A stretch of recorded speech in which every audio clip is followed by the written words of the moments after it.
Hi friends, భీమునిపట్నంలో Rudrayya అనే పిసినారి ఉండేవాడు. అతను ఎవరికీ ఏ సహాయం చేసేవాడు కాదు.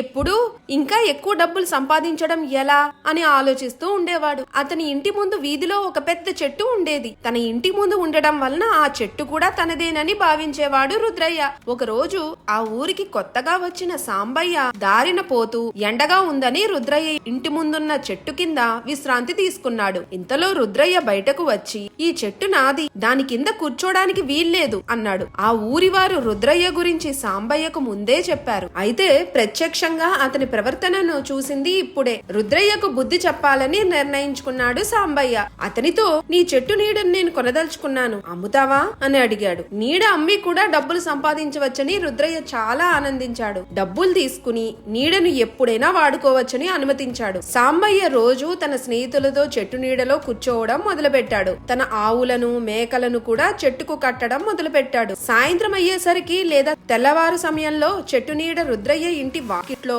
కిటికీ గుండా ఇంటి లోపల కూడా పడేది. సాంబయ్య తన ఆవును మేకలను స్నేహితులను రుద్రయ్య ఇంటి వాకిట్లోకి కూడా తీసుకురావడం మొదలుపెట్టాడు. నీడను అమ్ముకున్నాడు కాబట్టి రుద్రయ్య అతన్ని ఏమీ అనలేకపోయేవాడు. ఒక రోజు రుద్రయ్య ఇంట్లో ఏదో వేడుక జరుగుతోంది. రుద్రయ్య స్నేహితులు చుట్టాలు చాలా మంది వేరే ఊరు నుంచి వచ్చారు. రుద్రయ్య, మా ఇంట్లో వేడుక జరుగుతోంది, ఇక్కడికి నువ్వు ఎందుకు వచ్చావు, వెళ్ళు అన్నాడు. అప్పుడు సాంబయ్య, ఈ నీడ నాది, నువ్వే నాకు అమ్మావు, అదెక్కడుంటే అక్కడికి వెళ్లే హక్కు నాకుంది అన్నాడు. రుద్రయ్య స్నేహితులు చుట్టాలు అతను నీడను కూడా అమ్ముకున్నాడని తెలిసి వాళ్లలో వాళ్లు మాట్లాడుకుని నవ్వడం మొదలుపెట్టారు. సాంబయ్యకు అవమానంగా అనిపించింది. తన పిసినారితనం పట్ల తనకే సిగ్గేసింది. బుద్ధి తెచ్చుకుని అప్పట్నుంచి తన ప్రవర్తనను మార్చుకున్నాడు.